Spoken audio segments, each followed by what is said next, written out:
And we are back. It's still the Breakfast and Plus TV Africa set for first major conversation this morning on security and elections in Nigeria. Well, the Independent National Electoral Commission, Nigeria's electoral umpire, INEC, as they are known, has lamented the growing wave of election-related insecurity across the country, expressing fear that the trend, if not checked, could lead to the cancellation or postponement of the forthcoming general polls in the country. Well, the chairman, board of the Electoral Institute, TEI, that's INEC's training arm, Professor Abdullahi Abdul Zuru, he said the development could hinder the declaration of election results and precipitate what he calls a constitutional crisis.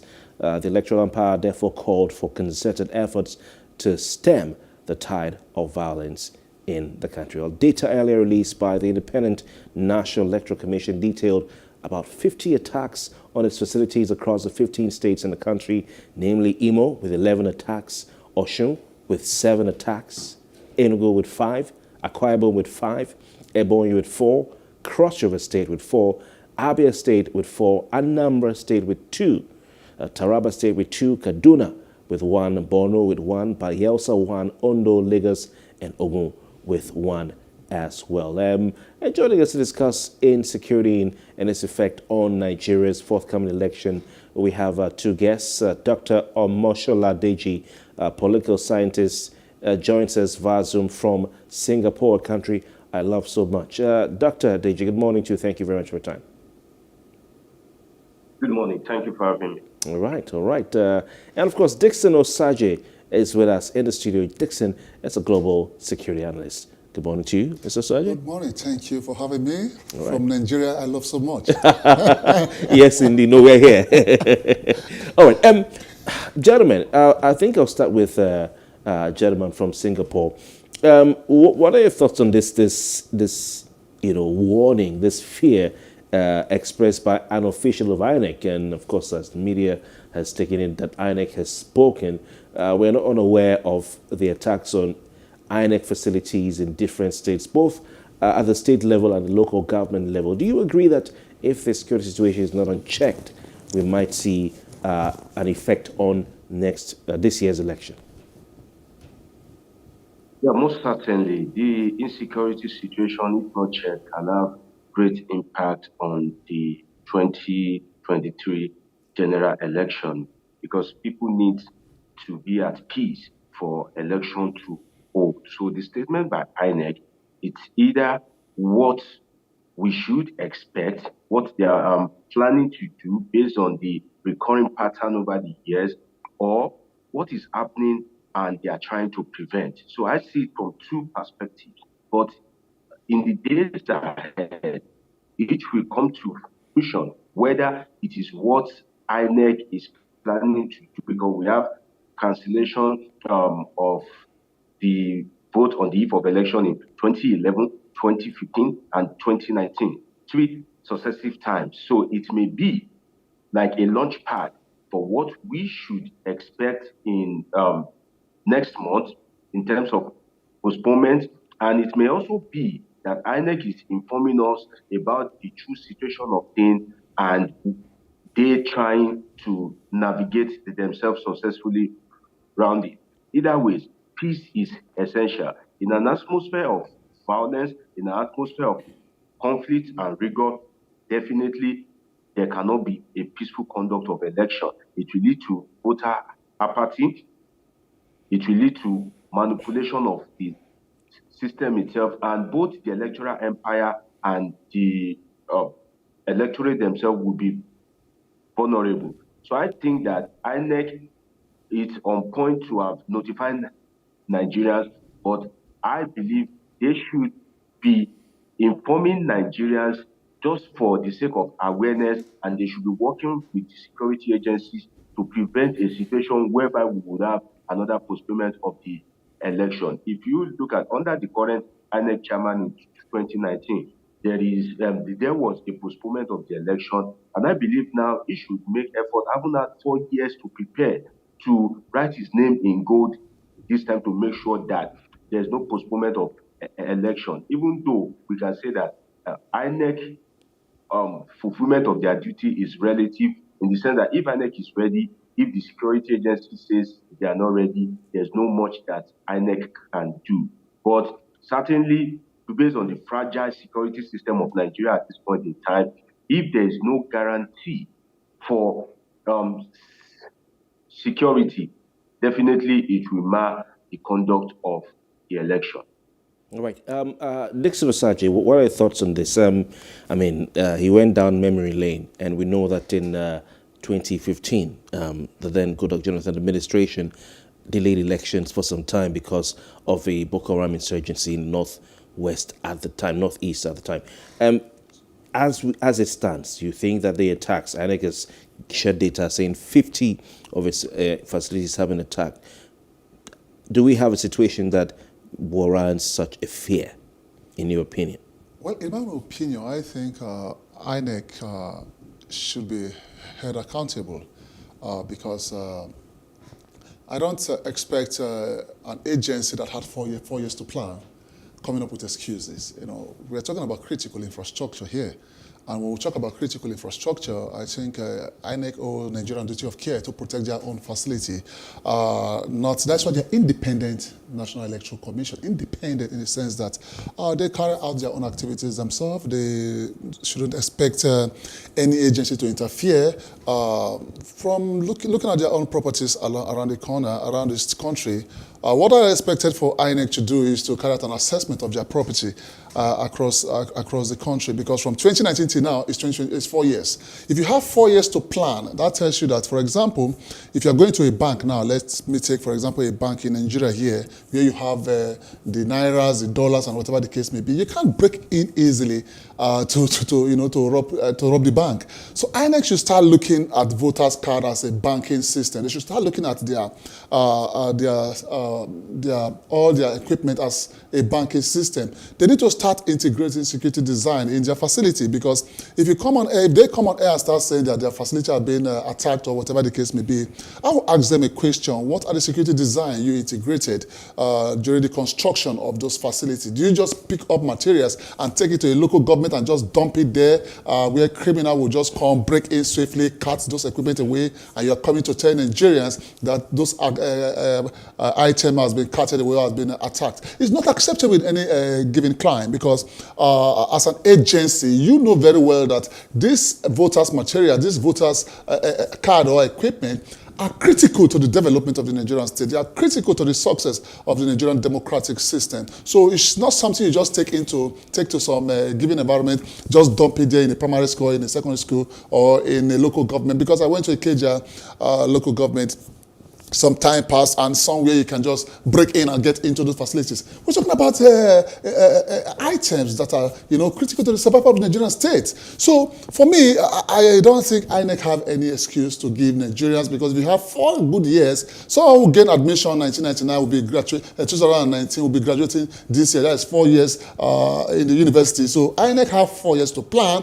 They have 4 years to fortify their security system. They have 4 years to, beef up the security of their infrastructure here. We're not talking about beefing up all the infrastructure in all the country. We're talking about where those materials are kept. If you are keeping them in a premises, for example, like in this your edifice, I think they should fortify that edifice, because criminal, what they don't like is delay. For a criminal to carry out criminal activities, they have the opportunity. So what the criminals elements are doing here is that they are exploiting the vulnerability of INEC. Your vulnerability is the criminal's opportunity. So don't give them that room to exercise. So you said the agency, the other commission, if anything happens, they have themselves to blame. They have themselves to blame. Because they've left loopholes. Oh yeah, they've left for loopholes these criminals to exploit. To exploit, yeah. And looking at the situation, they know what is on ground. They know what they need to do. They know what they need to do to counter what these criminals are doing. Oh, yes. Deji, what are your thoughts on this? Because Dickson here is saying that they have 4 years and they know what they have to do. If anything happens, the INEC is to blame. Well, I agree with Dickson, but I have a bit of different opinion on the part of whether we should blame INEC. I think for the security, we should blame the police instead of blaming INEC. I think the police, they know how to be active when they choose to be. For example, when there was an attack on INEC facility in the Southeast. They know that election is approaching. These facilities are vulnerable.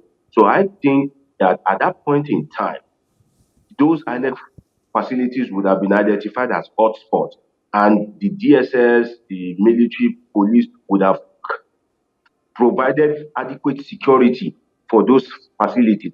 But that has not been the case. And I began to wonder that why should this be? An attack on INEC facility is a signal that it can occur in every other state, because in Nigeria, the kind of politics we play is very, very lucrative. Everybody wants to go into politics for what they are going to gain. So the stakes are high on the part of the politician. It's like a do or die affair. So that makes the facility of INEC vulnerable. So I think I will put the blame at the doorstep of the police for failing to provide adequate security.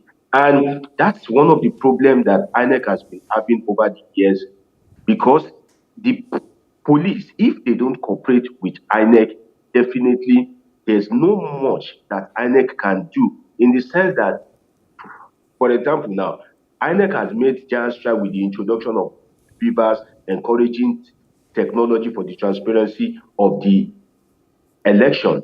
But INEC is not in charge of security. It's working collaboratively with the police. So if INEC independence is compromised by the police, no much can be done. For example, we have a situation whereby, in terms of logistics, INEC has to collaborate with NULTW, the National Union of Road Transport Workers. And sometimes, some of these transport unions in their state would align with politicians to sabotage the effort of INEC. In that instance, we can't really blame INEC, because INEC has provided the election materials, ad hoc staff, and everything necessary. But their effort is now being sabotaged. So I think we need commitment from the security agencies and other agencies that INEC works with, for us to have a peaceful conduct of the election.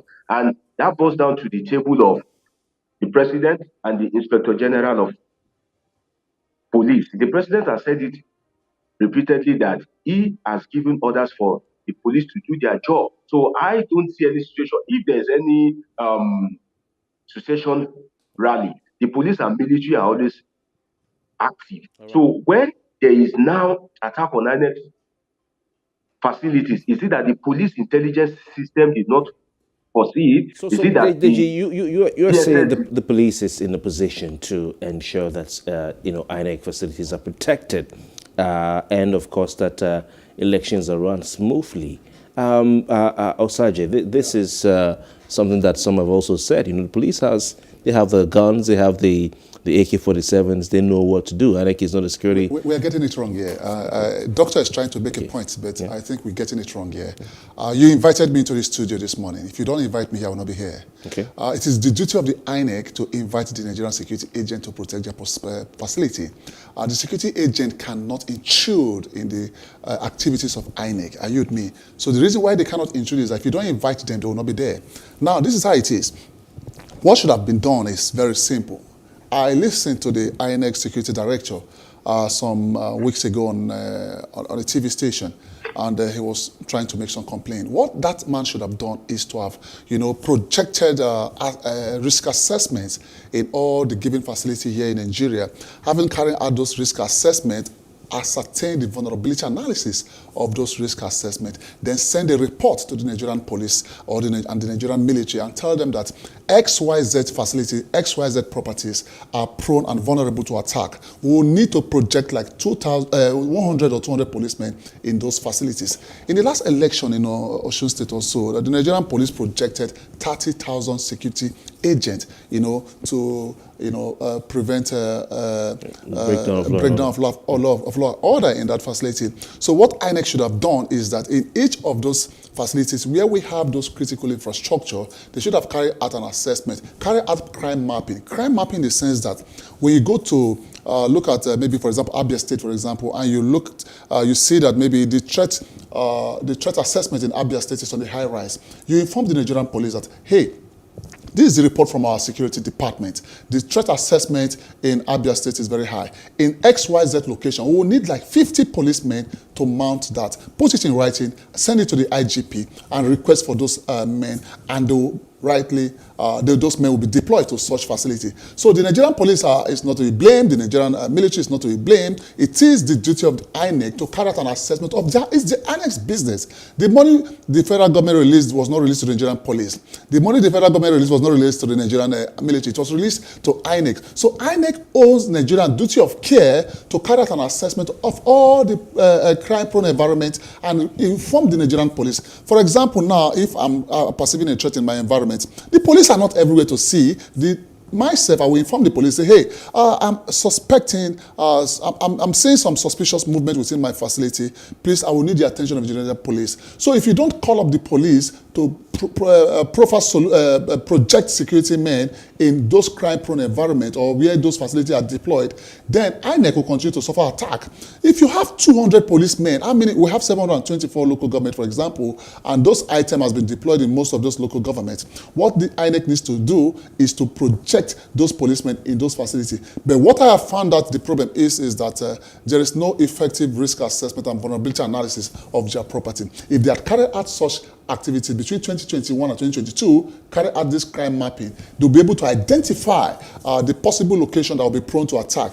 Then they will send a letter to the Nigerian police that we need an effective protection strategy within this facility. Then this facility will be protected. So for me, INEC will be held responsible. All right, gentlemen, the federal government has this morning, the information mechanism of the government has been set in motion to counter what this senior official of INEC had to say about elections in volatile areas, volatile parts of the country, or red zones, if you want to call it that. Minister of Culture and Information, Culture and Tourism, Alhaji Lai Mohammed, yesterday had to make that move. In a statement, he said that the elections will hold as scheduled, adding that nothing has happened to alter the timetable. So the position of the federal government, through the Minister of Information as we speak now, is he's saying that elections will hold as scheduled, that nothing will happen to alter the election, or nothing has happened, rather, that will alter the election. The Information Minister is also saying that security agencies have assured the nation of a peaceful atmosphere for the poll. So what are your thoughts on this? This new statement issued by the federal government to counter what that senior official of INEC said, which was, I think, his view as a qualified person, experienced person, and an official of INEC with information on what has been happening around the country. Do you think the federal government is just trying to gloss over this situation, or that indeed Lai Mohammed is right? I'll start with you, Deji. Well, I think the federal government is just trying to gloss over the situation because we've seen orders upon orders, statement upon statement. I think if the federal government is really sincere, the president should have worked with the National Assembly in the space of the 7.5 years that this government has been in power to reduce the premium that we place on politics. People will attack INEC facilities based on interest, and this interest goes down to the interest of the politicians. But if the premium that we place on politics is quite low, definitely the politicians will not have interest. Some of them, instead of being politicians now, will go and face their business, maybe, or find a career in the civil service, or just find any other thing to do. But so far as the gain is higher than the cost, there will always be an attempt to sabotage this system. Because the gain right now, what politicians stand to gain, you can imagine somebody that's desperate to be a governor, a politician that has gone to bank to get a loan to make sure that he has the finance to win election, that politician becomes desperate. He becomes a political investor. He is getting the money to invest, knowing that if an he interesting should way to win, put it. he's going to recoup way more. So I think that the president should have used the opportunity of this his second term to reduce what politicians stand to gain by being in power. If the president has done that, definitely there will be less attack on INEC offices, because you know that even though if you have the power, like we have in other climes, you cannot sabotage the system, you cannot embezzle funds. So I think government should move from words to action to make sure that the premium we place on politics is reduced, so that there will be less interest in politics and people will go there for service. In terms of the insecurity, why is it that during election period in Yobe, even the Boko Haram hotspot, there will be relative peace? How do the politicians maneuver their way with the Boko Haram boys, the insurgents, the bandits? So it shows that the politicians, they know how to kind of like maneuver their way if they want to. So, but if the political space is quite uninteresting in terms of that, in terms of the financial remuneration, and if the institutions of government is quite strong, that you can't play God when you are in political power, then I think there will be less insecurity, there will be less attack on INEC facilities itself. The attack is for a purpose, and that is to gain and retain power. All right, you talked about political investment. Very funny. And Osajie, you know, we're hearing this report jolted the federal government. They didn't see it coming.